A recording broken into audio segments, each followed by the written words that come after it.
Dengue, Zika ও chikungunya একসঙ্গে ৩ ভাইরাসের আক্রমণের মুখে বাংলাদেশ। ৩টি ভাইরাসই ছড়ায় এডিস মশার মাধ্যমে।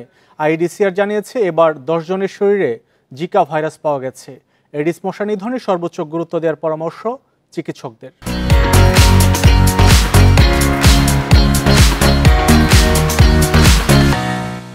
এ নিয়ে আলোচনা করতে আমাদের সাথে যোগ দিচ্ছেন মুগদা মেডিকেল কলেজ হাসপাতালের পরিচালক ডাক্তার হাসিবুল ইসলাম সবুজ।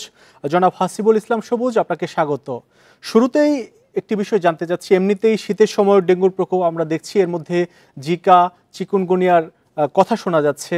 আসলে এই যে একসাথে ৩টি ভাইরাসের আক্রমণ, এ থেকে বাঁচার উপায় কি, বা এই ৩ ভাইরাস একসাথে কেন আক্রমণ হচ্ছে? ধন্যবাদ আপনাকে। খুবই ভালো একটা প্রশ্ন করেছেন, সময় উপযোগী প্রশ্ন, এবং এর উত্তরটা জানা আমাদের সবারই খুব জরুরিভাবেই দরকার।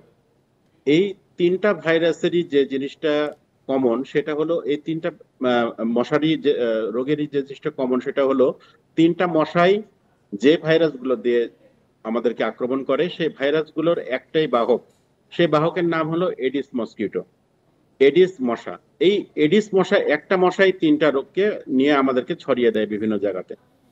আমাদেরকে কেন জিনিসটা জানতে হবে, কারণ প্রথমেই কথা হলো যে এই মশা যদি আমাদেরকে কামড়াতে না পারে, তাহলেই কেবল এই ৩টা রোগ থেকে মুক্তি। ৩টা রোগের মধ্যে আমরা ডেঙ্গি নিয়ে খুবই পরিচিত, আমরা সবাই ডেঙ্গি নিয়ে কাজ করছি, ডেঙ্গির প্রকোপও আমাদের দেশে বেড়ে গেছে।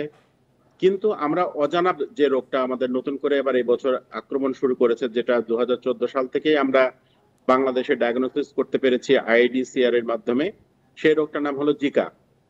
জিকা এমন একটি রোগ, এই রোগটা প্রধানত ছিল দক্ষিণ আমেরিকাতে। সেই রোগটা বাংলাদেশেও এখন আক্রমণ শুরু করেছে, আস্তে আস্তে তার প্রকোপও বৃদ্ধি পাচ্ছে। এর প্রধানতম কারণ এডিস মসকিউটোর নির্মূল না হওয়া। আমাদের যদি এই ৩টা রোগ থেকে দূরে থাকতে হয়, তাহলে অবশ্যই এডিস মশাকে কন্ট্রোলে আনতে হবে। এডিস মশাকে কন্ট্রোল করার জন্য প্রধান যে উপায়, সেটি হলো আমাদের পরিবেশের পরিষ্কার পরিচ্ছন্নতা নিশ্চিতকরণ। কারণ আপনারা নিশ্চয়ই এতদিনে জেনে গেছেন, বা আমাদের জনসাধারণও জানে, যে পরিষ্কার পরিচ্ছন্নতা বলতে যে মশা যেখানে জন্মায়, অর্থাৎ ছোট্ট একটা কোকোকোলার মুখের ছিপির মধ্যে যে পানিটুকু জমে, সেখানেও কিন্তু এডিস মশা জন্ম নিতে পারে। সুতরাং এমন কোনো জিনিস যদি আমাদের কাছে চারিপাশে না থাকে, তাহলেই এডিস মশা কিন্তু থেকে আমরা মুক্ত হতে পারবো, এবং এই ৩টা রোগের থেকেও আমরা মুক্ত থাকতে পারবো। জনাব হাসিবুল ইসলাম, আরেকটি বিষয় জানতে যাচ্ছি, এই ৩টি ভাইরাসের কথা বা সংক্রমণের কথা আমরা শুনছি, তো হাসপাতালে প্রস্তুতি কেমন? কারণ ডেঙ্গু রোগী এখনো কমেনি, এর মধ্যে আরো এই ২টি রোগ যদি বেড়ে যায়, সংক্রমণ বেড়ে যায়, সেক্ষেত্রে পর্যাপ্ত চিকিৎসা পাবে কিনা রোগীরা?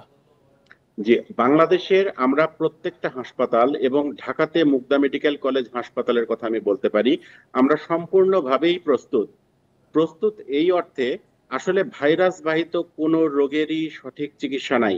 এইগুলো চিকিৎসা হলো রোগীরা যে সমস্যা নিয়ে ভুক্তভোগী হন, সেই সমস্যাগুলো চিকিৎসা। এবং এই প্রত্যেকটা রোগী যদি সঠিক সময়ে হাসপাতালে আসেন, ডাক্তারের পরামর্শ নেন এবং সঠিক ওষুধ খান, তাহলে এমনিতেই সেরে যায়। সাধারণত 7 দিনের মধ্যেই ডেঙ্গু, চিকুনগুনিয়া বা জিকা সবগুলো অসুখই সেরে যায়, যদিও এর একটা প্রভাব দীর্ঘদিন থেকে যায় শরীরে। আমরা যারা সরকারি হাসপাতাল মেনটেন করি, বা আমাদের সরকারি হাসপাতালগুলো এই 3টা রোগের জন্যই সম্পূর্ণভাবে প্রস্তুত।